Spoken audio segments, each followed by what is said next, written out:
Hello! If I don't have a lot of energy, it's because I had surgery a couple days ago. But this is my literary narrative, reimagined as a YouTube video. Okay, so growing up, the expectations for my academic work were like really high, considering that I went to a magnet school. There was like a lot of pressure on me just from like the start of school to like get really good grades. Like with English, social sciences, and arts being my strongest subjects, and math and science, like STEM, not being my highest. I have always kind of felt like I was disappointing my family because my dad is an engineer. Math, science, STEM. You see where that kind of conflicts. It wasn't only the rigor of the classes that made me afraid to fail, it was the fact that I'm second generation American that made me afraid to fail. I didn't want my dad to feel like he gave up literally his entire life in a country that he grew up in for 30 plus years just to come this far and for me to fail. Making my dad proud has always been something that I've like craved and always fought after.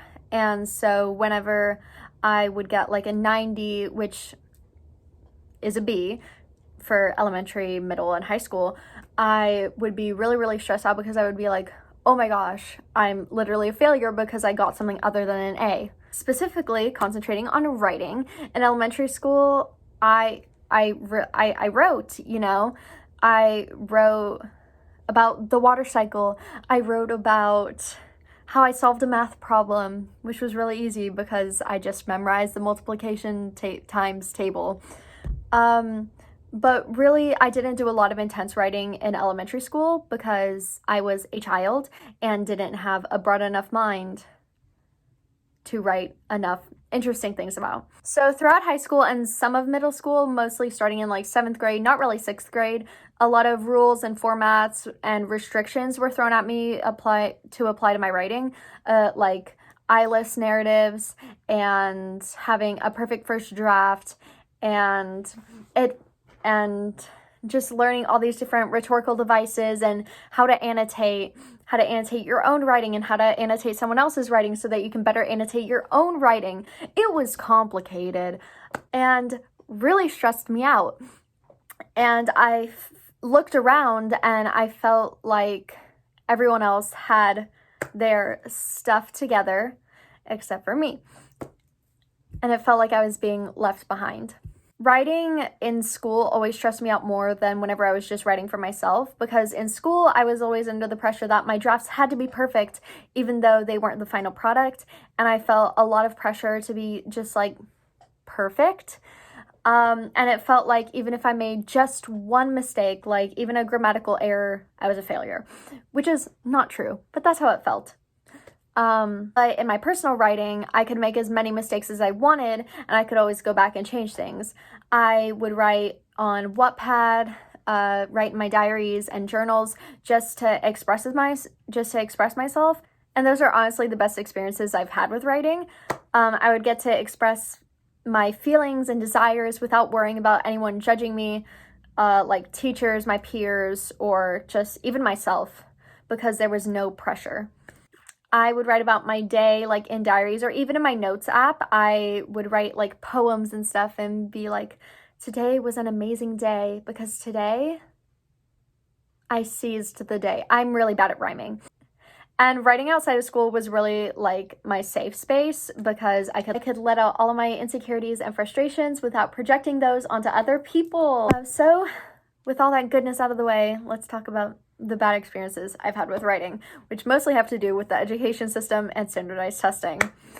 So writing the free response questions in AP Human Geography on the exam was probably one of the most stressful writing experiences I've ever had. There were endless topics that the College Board could have chosen from, but it was my responsibility to be ready for literally anything that they would have thrown at me, which I wasn't.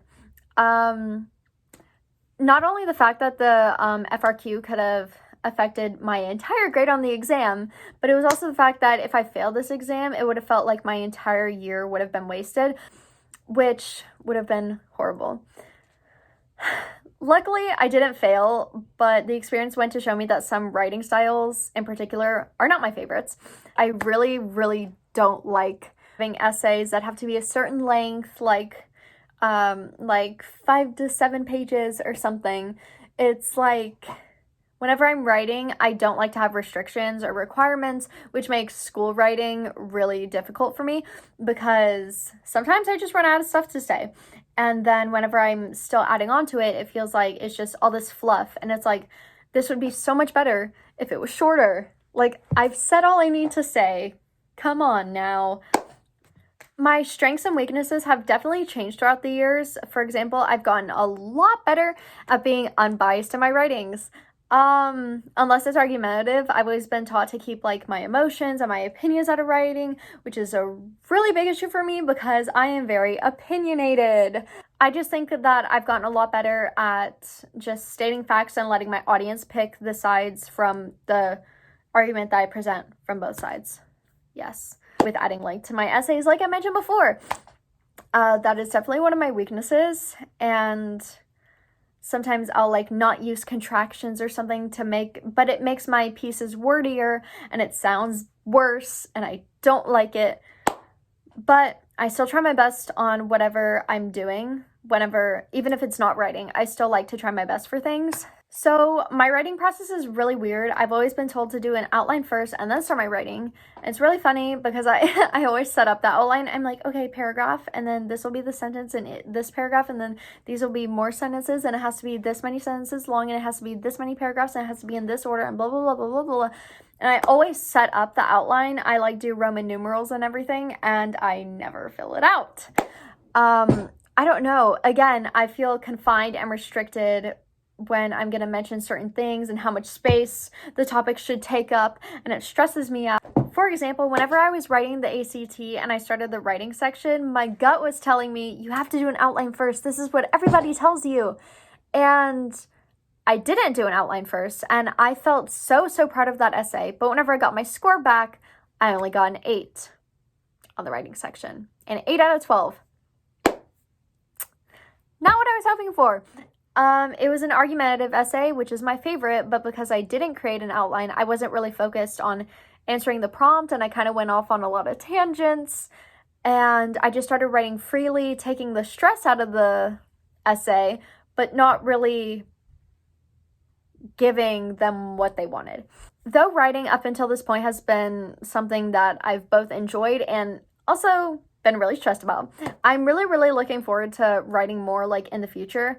Going into college, I know that writing is going to be really big for my field of study because I plan to get a bachelor's in psychology, a minor in Japanese, a master's in nursing, and a doctorate of nurse practitioning with a concentration in psychiatry. Say that 5 times fast. So I'm going to be writing a lot of theses, a lot of research papers, just lab reports.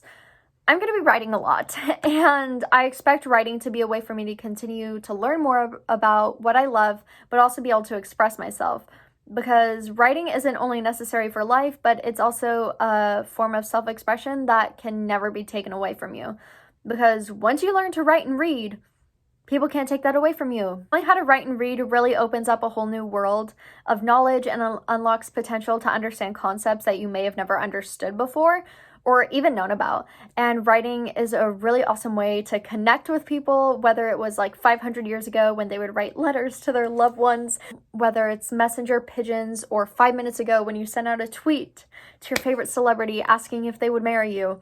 Writing will never stop being important.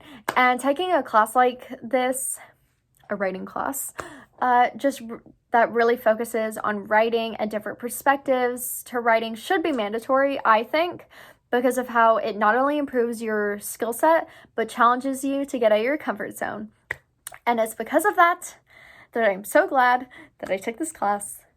Thank you so much, and goodbye.